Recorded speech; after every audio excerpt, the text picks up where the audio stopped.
Lalong lumaki, lalong tumibay nang sa ganon, mas marami pa ho kayong matulungan ng mga Villamorans. Maraming salamat sa inyo.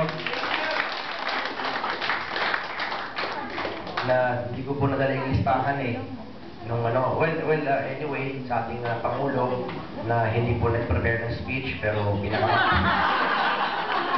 pinakamahabang hindi mo pinaghandaan yung nakit. Pero ang importante po, hindi naman yung haba o yung ikli. Ang importante po yung mensahe.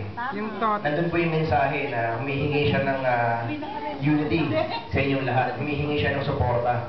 Kaya kay Mr. Sandy, yung iba pong mga opisyalis, yung iba pong katulad ko, ako po yung naglilingkod din. Sana po, pagputihin niyo po yung paglilingkod niyo.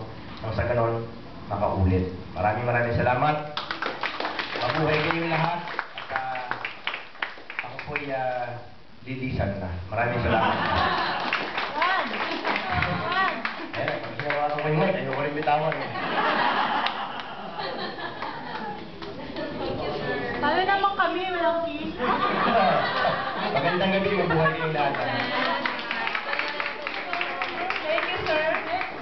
Ay, hindi ko naka-picture. Hi, sir.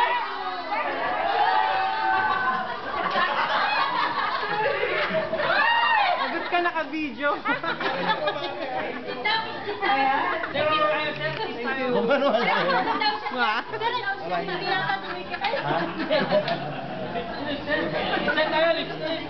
you.